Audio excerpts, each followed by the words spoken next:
25 minutos más. Ok.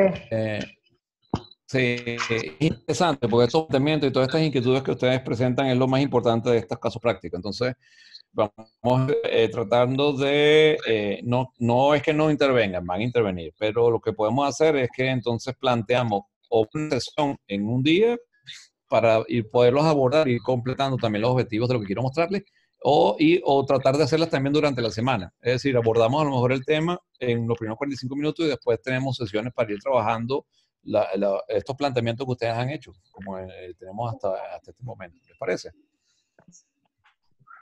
Sí. Ok. Entonces, fíjate, lo que les comentaba, las necesidades, los requerimientos y las inquietudes provienen del negocio, de la organización de la tecnología. De hecho, cuando la planificación estratégica de la empresa hace la evaluación de las necesidades de la cadena de valor y hace el tratamiento de la tendencia del negocio, maneja lo que se llama un modelo de 3 esferas, que es lo que está haciendo eso. Está viendo las necesidades del negocio, de la organización y de la tecnología para poder a las cosas a desarrollar, los proyectos a estar resolviendo en situación. Entonces, como les comentaba,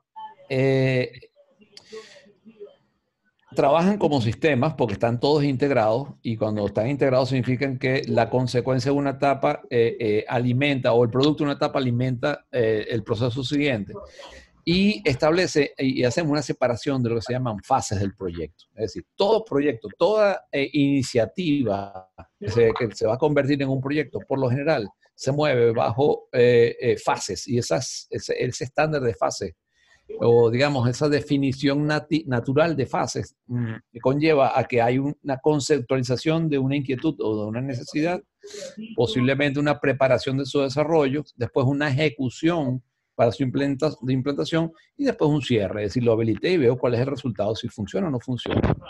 Y como podemos ver, las dos primeras etapas o fases de todo proyecto conducen a lo que se llaman proyectos, o se ubican en lo que serían etapas de factibilidad, y las etapas posteriores, la de ejecución, implantación y cierre, son las que son de etapas o fases de implantación o de adquisición o de entrega de lo que estamos pensando o de lo que estamos trabajando en ese proceso. Y eso es natural.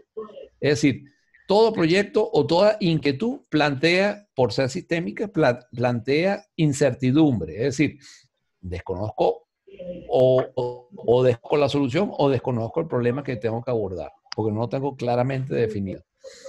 Y basado en esa incertidumbre podemos estar manejando un proceso natural de abordaje de ese problema. Es decir, primero conceptualizo, identifico, después comienzo a diseñar para desarrollar, ejecuto, implemento y cierro. ¿Okay? Y estas etapas o estos procesos, estas fases, es lo que yo digo que nos comemos el elefante a pedacitos. Lo que indicaba Raiza hace unos instantes atrás tenía que ver, o la recomendación es, oye, si tengo perfectamente claro o no tengo claro, porque lo estoy trabajando como prototipo, trata de picar más en la conceptualización para desarrollar, implementando entregas tempranas de lo que puede ser la solución, siempre pensando no en lo estético, sino en lo que se tiene que resolver. Lo funcional. En lo funcional. Claro. ¿Ok?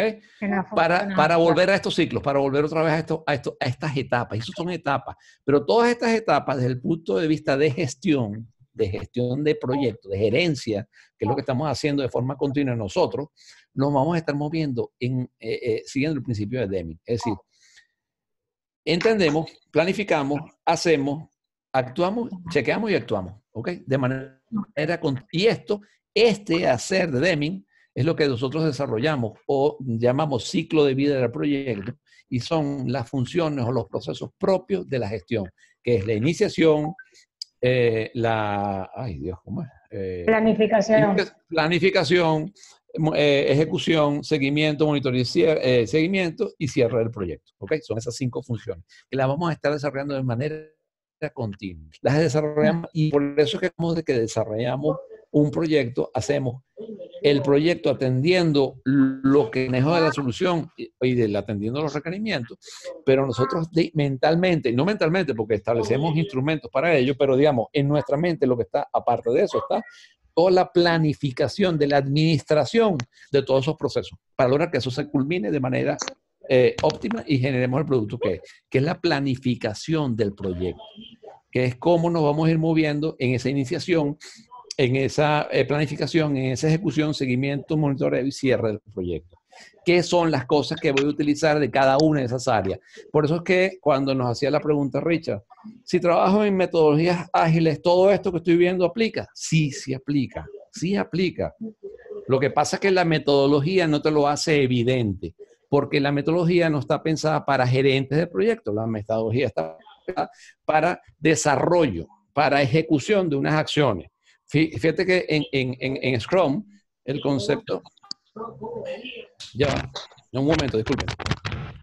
El palo derecho de Simón, el zurdo que pega con derecha, y arrastra. Que allí, muy levante.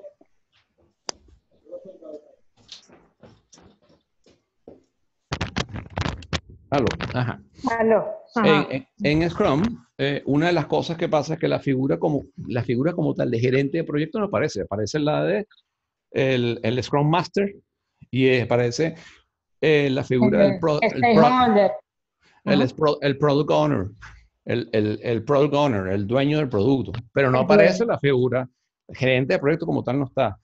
¿Dónde aplicaría la figura gerente de proyecto en esa estructura?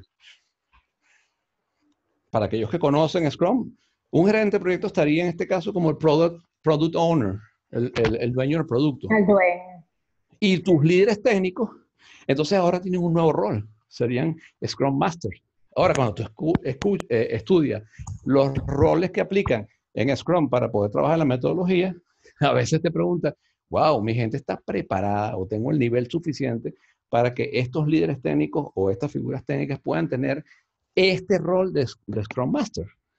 Por eso que te digo, aplicar las metodologías también requieren de preparación en el entorno para que funcione.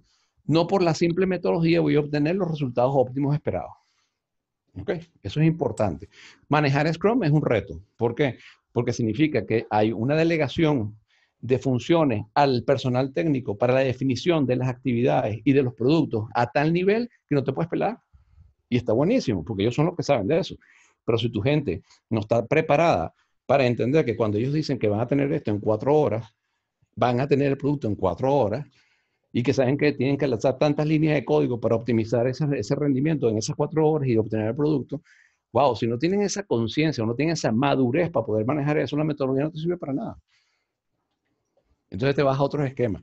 Y es a lo que voy con la siguiente lámina de la presentación.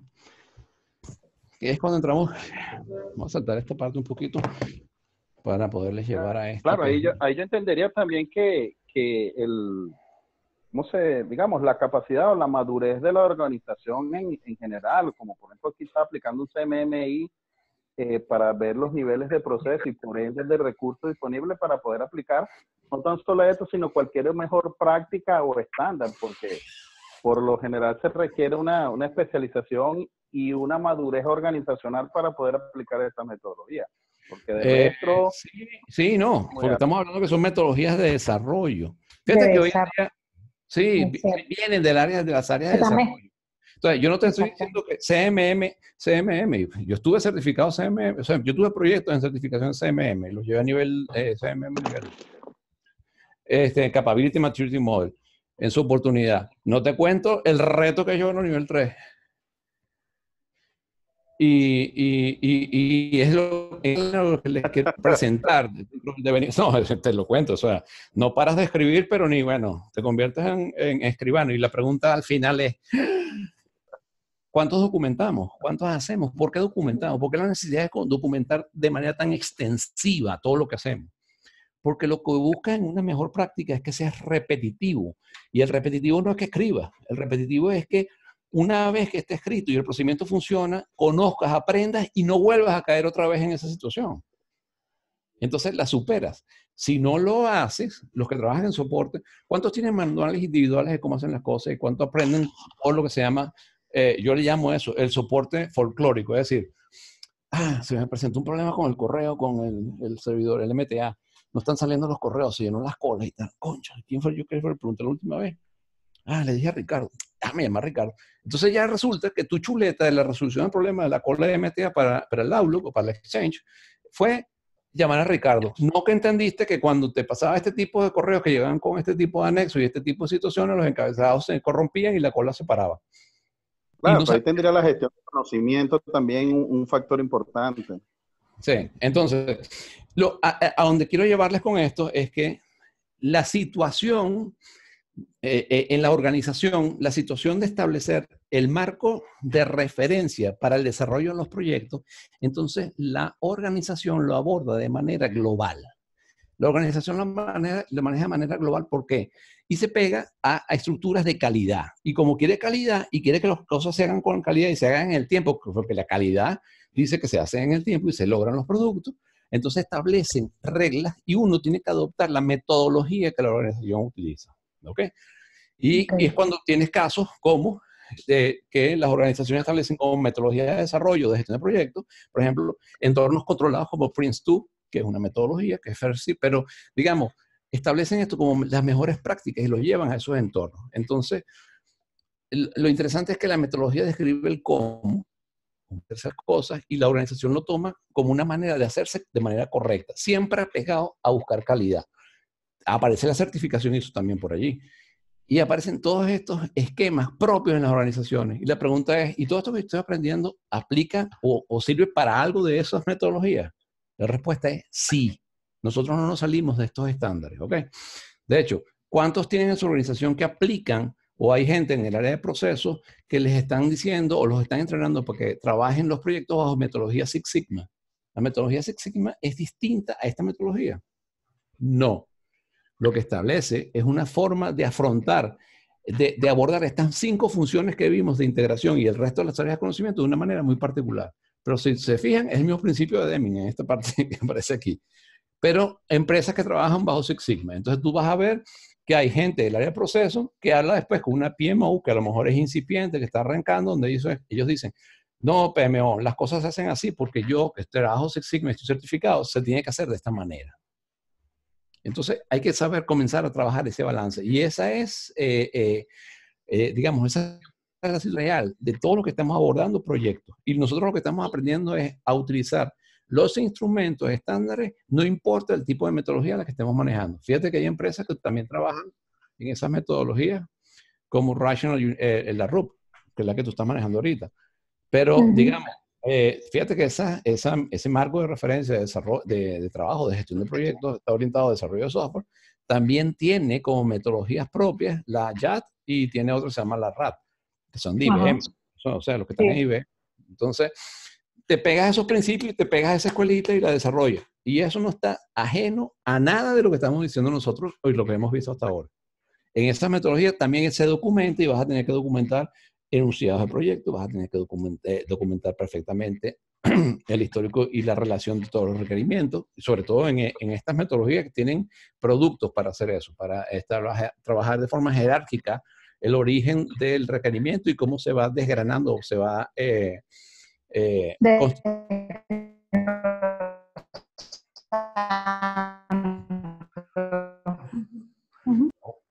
bueno, te escuché súper electrónico, pero creo que, a ver cómo estamos en la sesión. Sí, como en cámara lenta. Ok. Bueno, entonces después tenemos la metodología ágil, ¿están viéndola? Sí. Sí.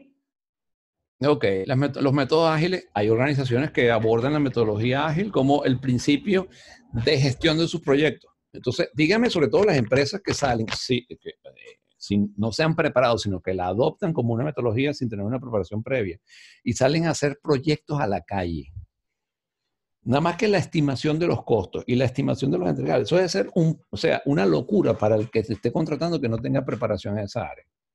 Porque se pegan mucho al protocolo, a los roles, a lo que tenemos que hacer con la metodología y se desestima todo lo demás que hay que hacer en función a la gestión del proyecto. ¿Ok? Entonces, los métodos ágiles, nosotros ya los vimos en lo que hemos impartido del diplomado, vemos que se desarrollan, los podemos utilizar y son perfectamente manejables bajo la metodología que estamos viendo nosotros o bajo los principios de las mejores prácticas que manejamos en esto. ¿Ok? recuerden que el ciclo de vida de gestión del proyecto siempre tiene que ver con iniciación, planificación. Y se acuerdan de ese cuadrito cuando vimos en el método ágil cómo eran para los modelos iterativos adaptativos, cómo era ese ciclo de vida, cómo se iba manejando. Es decir, en cada iteración estamos desarrollando las 5 funciones en ese tiempo. Y en ese tiempo estamos definiendo, porque tenemos que definir perfectamente qué es el producto que se va a generar en esa iteración, si estamos en el costo, si estamos en el tiempo, si aparecen nuevos requerimientos con esa iteración y nuevas transformaciones que van a afectar las iteraciones siguientes para obtener el producto y poder identificar de manera temprana, wow, llega el producto en este momento o llega el producto dentro de 2 o 3 iteraciones más adelante. ¿Lo ven? Sí. Sí, básicamente lo que yo veo de la metodología ágil en cuanto a la metodología tradicional es la discrepancia en el alcance. El alcance puede ir variando dependiendo de cómo se prioricen los entregables.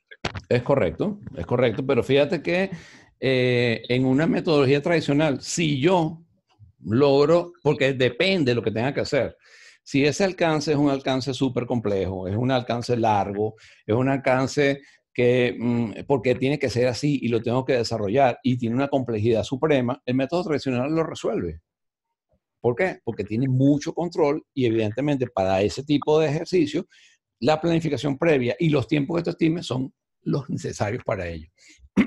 Ahora, en donde yo tengo que comenzar a definir el producto o definir el problema, porque por lo general suele pasar que no es el producto, es cómo voy a resolver el problema que tengo con algo de la tecnología, porque lo que desconozco es el problema. Los equipos iterativos ayudan muchísimo a identificar el producto final que vas a generar de manera temprana. Y después ves si ese producto final lo sigues desarrollando bajo esa metodología o lo puedes sacar en una metodología tradicional. Lo interesante de esto es que sabes picar el problema en pequeñas unidades que son más digeribles para poder obtener logros tempranos. Ese es el arte. Si logras tener ese arte y si logran dominar ese arte, no hay metodología, todas les funcionan magníficamente porque lo van a poder aprovechar para lo que necesiten ese tipo de cosas. ¿Okay? Entonces, desarrollando una metodología de gestión en proyectos con grandes restricciones, equipos inexpertos y dispersos, grandes riesgos, requerimientos generalmente claros y fechas de finalización bastante rígidas, el enfoque predictivo tradicional es el correcto. Cuando hablamos de proyectos con menos restricciones, porque restricciones funcionales, equipos experimentados y preferiblemente co-ubicados, es decir, que cuando tú hablas con la gente técnica, son responsables y van a tener respuestas y van a estar comprometidos en esos desarrollos y van a estar involucrados en obtener esos productos que se dicen que van a obtenerse. Esto es fundamental. Cuentas con la colaboración de la parte interesada. En esas iteraciones, no es que la parte interesada esté esperando que tú le lleves el sanduichito ya tostado hecho con el quesito derretido. No. Así como está tu gente técnica trabajando y definiendo y buscando y dando la vuelta, ellos están igualitos involucrados en la definición del producto, porque lo tienen que ver, lo tienen que sentir. Entonces tú necesitas que haya, que en esa relación que se establece para obtener el producto, tienen que haber una participación muy activa de la parte interesada y están enfocados a la obtención de ese producto. Si eso es así, los enfoques adaptativos, Scrum, RUP, el que sea, todos te van a funcionar.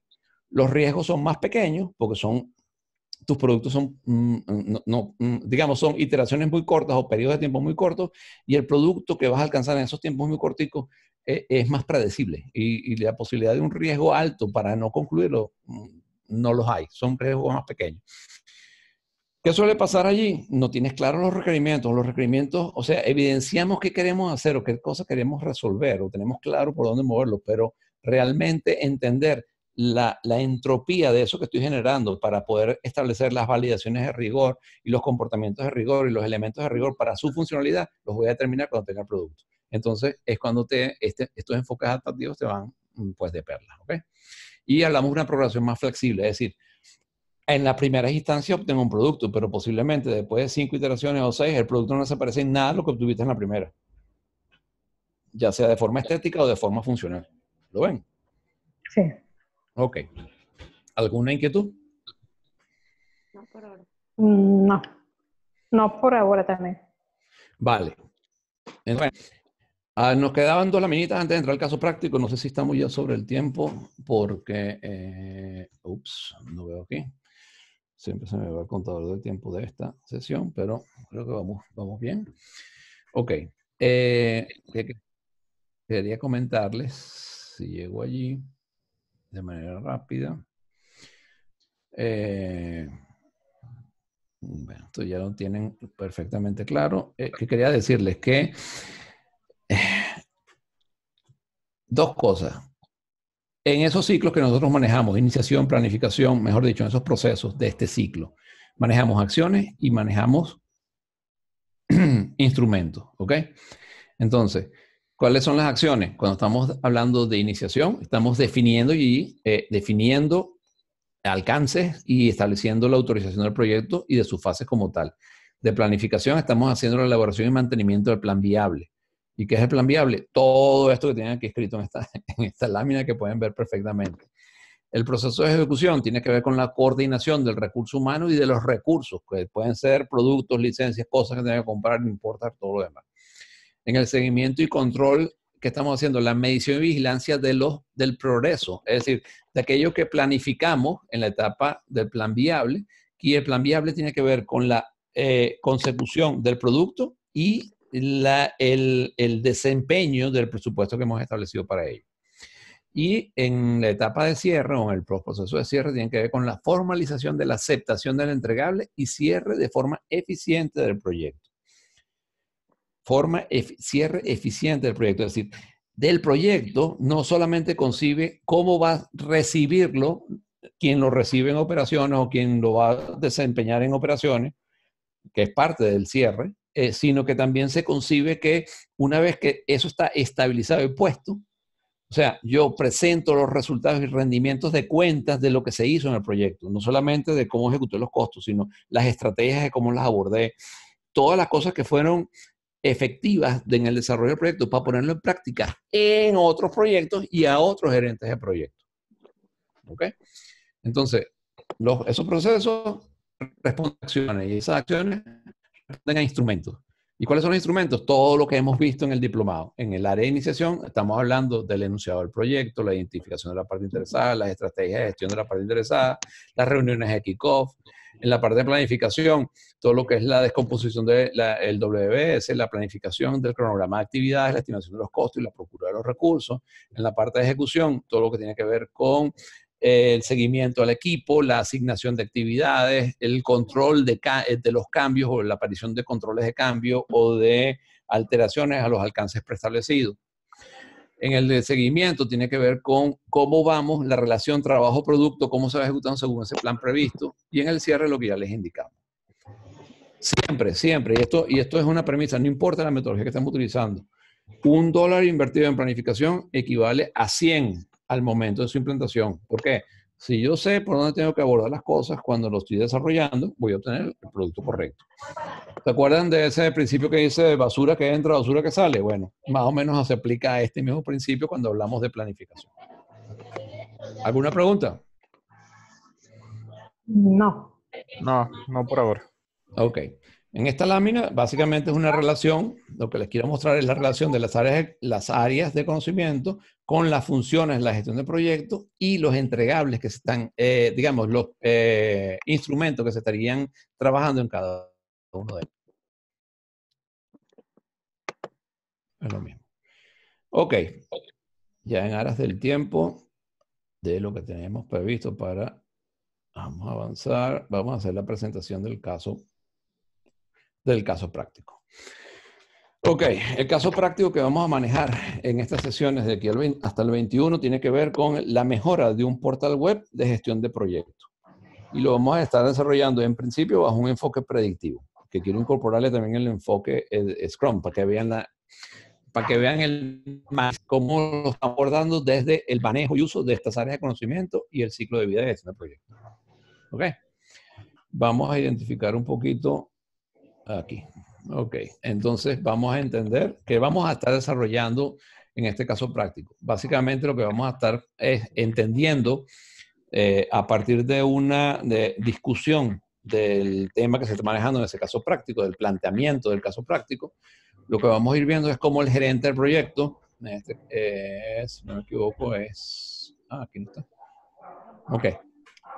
La gerente del proyecto, cómo va a ir preparando los diferentes instrumentos y documentos que tiene a su alcance para ir solventando las etapas del proyecto, o sea, cerrando funciones o procesos del ciclo de vida de gestión y culminando las etapas que tenía previstas del desarrollo de los entregables que tenía que estar ejecutando. ¿Ok?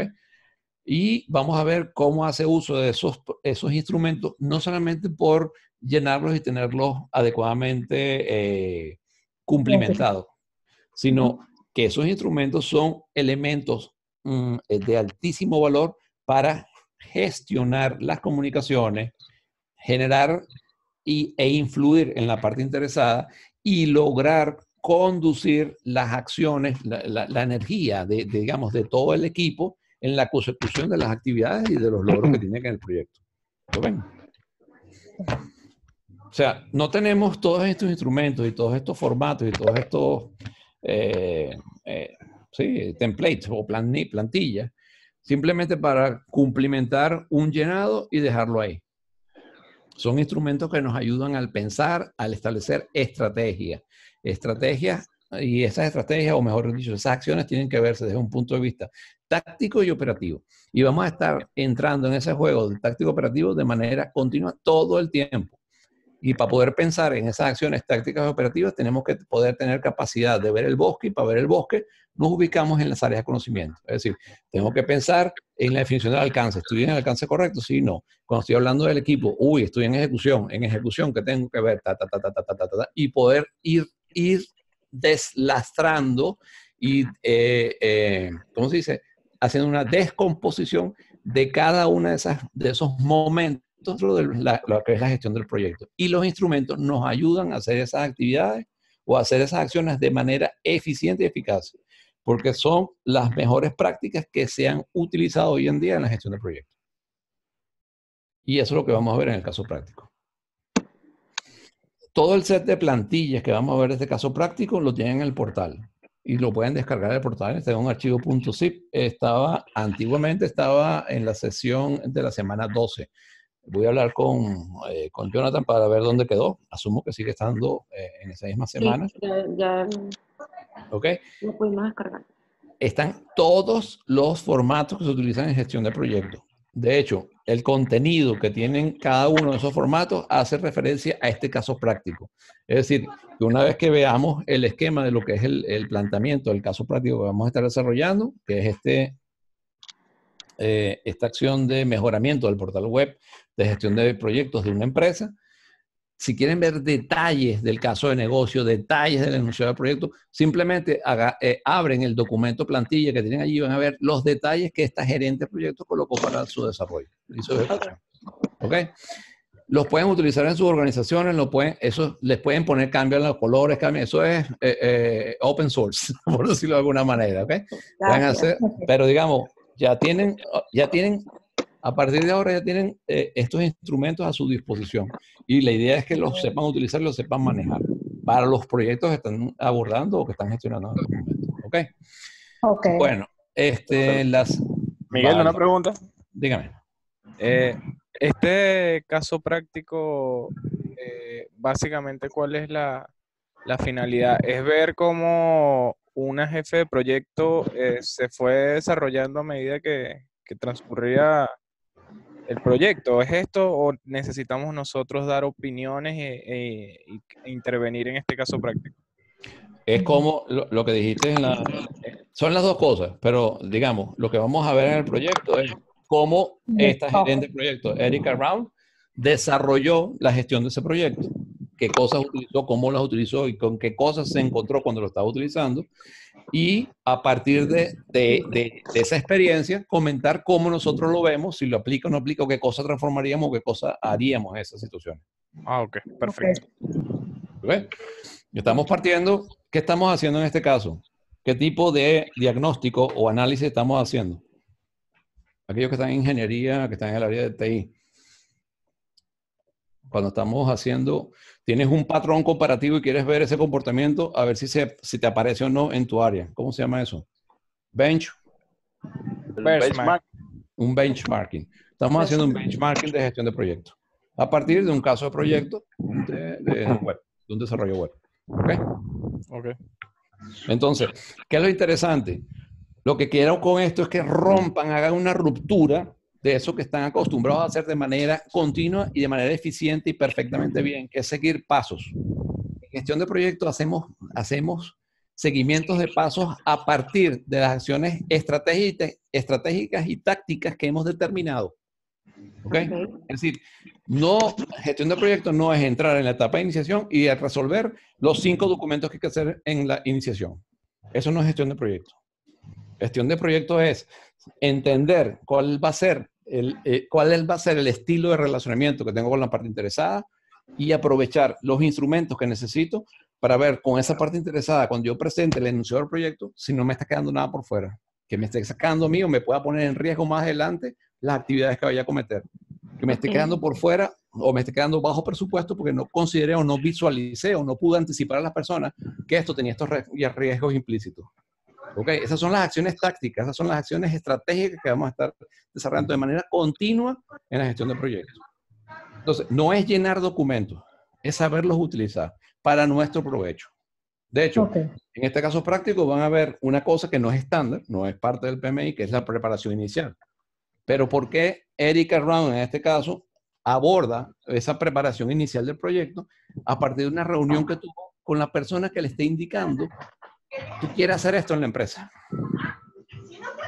Y para que vean el poder que tiene la utilización de ese tipo de instrumentos y de esa experiencia para poder ampliar su networking y ampliar su área de influencia en la ejecución y la consecución de ese proyecto. Okay. No, y partiendo de ese comentario que estás haciendo, ¿no? Y lo que he venido notando es que, oye, o no, digo yo hoy en día, ¿no? Pero a lo mejor de un tiempo para acá, diferentes mejores prácticas o estándares se complementan, ¿no? Unos con otros o se dan apoyos a la hora de resolver una situación o llevar adelante un proyecto, ¿no? Por supuesto. Sí. La mejor práctica va a estar siempre hilada con lo que hemos visto. Lo que suele pasar es que cambian los matices. Acuérdense que los proyectos, partimos de un principio y lo vimos en el diplomado. O sea, no hay ningún proyecto igual uno al otro. Olviden, eso no existe. ¿Okay? Parecido, sí, muchísimo. ¿Que puedo utilizar mucho de lo que dicen el otro? Sí, pero todos tienen sus propios matices. Si no podemos internalizar eso o no lo podemos ver, es que nos está quedando algo por fuera. Porque no son iguales. Es decir, cuando tú abordas un planteamiento, las personas que participan, o sea, los requerimientos son dinámicos al momento, ¿cómo es que dicen aquí? ¿Cómo es que dicen con los de ayuda personal? Dicen el aquí y el ahora. Y es verdad.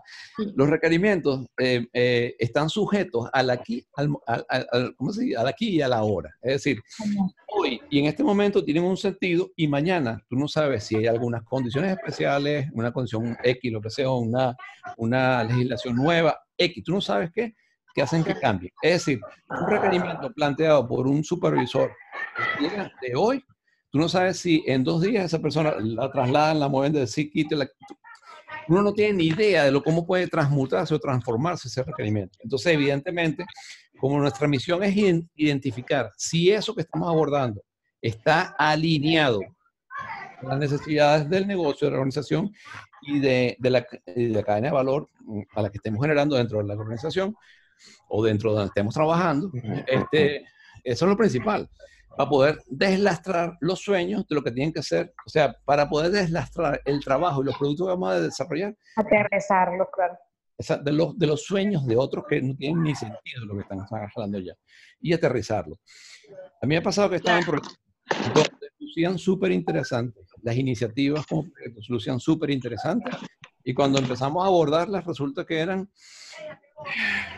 o sea, eran imposibles de realizar por el conflicto que representaba 2 directores. La ejecución de una actividad o de la obtención de un producto de X que se iban a ejecutar, por la interacción que había entre 2 directores de la organización. Era imposible ejecutarse porque eran antagónicos uno para otro. Eso suele pasar más común de lo que uno cree. Sí. Bueno, y es súper difícil hacerlos Eso es lo entender Entonces la pregunta, pueden cambiar. la pregunta de los Melochas era, lo que yo estaba abordando realmente mejoraba o traía más dinero o mejoraba procesos o hacía transformación en la organización para ser mejores, más eficientes o generar algún entorno nuevo de desempeño. No. Sino eran simplemente zonas de poder donde uno afianzaba más poder que el otro. Entonces, ojo, hay que entenderlo y hay que saber, o sea, la pregunta es, el que se quiera meter en esos mares, bueno, tiene libre albedrío en hacerlo. Ahora, si lo quiere convertir en proyectos, bueno, también, pero habrá establecido una estrategia táctica y operativa en la cual genera el beneficio para la parte y el beneficio para el entorno en lo que está desarrollando. ¿Ok? Ahora, ¿de qué pasa? Pasa, y pasa muchísimo. Pasa muchísimo. Y así como les comenté antes, nos quedan 3 minutitos. Ay, qué bueno. Ahora sí veo el marcador de tiempo que me aparece en la pantalla. Igual que les comentaba, o sea, yo estaba en otras reuniones donde, en otras situaciones, donde el salir, o sea, la gente salir a argumentar o tratar de plantear, hacer un planteamiento para el desarrollo de un proyecto que implicaba recursos, compras, qué sé yo, gente, nosotros mismos dedicados a tiempo completo para poder visualizar la solución de lo que se está desarrollando, simplemente porque habían estado en el X de Las Vegas, el que es en enero, el de la presentación tecnológica de Las Vegas, y vieron que aplicaban una mecanización particular a través de interfaces de tecnología de IT, y wow, la cosa era deslumbrante, pero la persona no tenía ni idea de cómo, o sea, ¿cómo te explico? No tenía ni idea de cómo se comía eso, no tenía ni idea de cómo podía utilizar el cuchillo y el tenedor para poderse comer eso, no tenía ni idea de para qué le iba a servir en su organización, pero siempre pensó que el contar con esa tecnología lo posicionaba en un nivel superior dentro de la empresa porque tenía una visión tecnológica estratégica de lo que quería hacer. Wow. Entonces, hay de todo en la viña del Señor, ¿no? Y no es una cuestión criticable, pero a la hora de las chiquitas yo digo bueno, y todo este esfuerzo y cálculo y revisión y ver para qué sirve, a dónde te posiciona, a dónde vamos, si al final no podemos definirlo, cómo encajarlo en alguno de los procesos, en alguna de las cosas que tenemos que hacer. Y esa es parte de la labor que tenemos que hacer. Pareciera que está de moda. Bueno, no, eso no ha dejado de estar de moda, eso ha estado de toda la vida. Yo tengo más de 30 años de experiencia en gestión de proyectos y esto es así. Esto ha sido así toda la vida. Sí, pero ahora con el tema de la transformación digital, lo comento porque en la empresa donde yo trabajo están haciendo un cambio súper fuerte con esto de la transformación digital, pero se olvidan de los procesos más internos y de todo lo que siempre han hecho de la misma manera. Correcto. Es más, transformación digital. Transformación digital la sufrimos cuando aparecieron los PC. Transformación digital.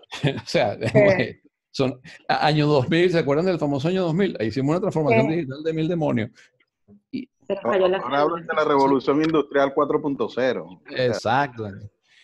Bueno, señores, lástima que esta sesión es muy corto el tiempo.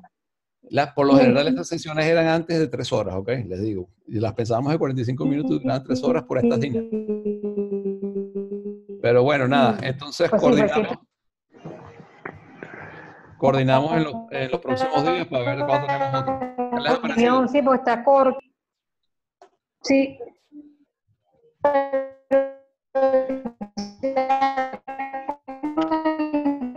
Caso práctico, profesor, caso práctico de Erika Ramos. ¿Qué opinan nosotros, compañeros? Para avanzar.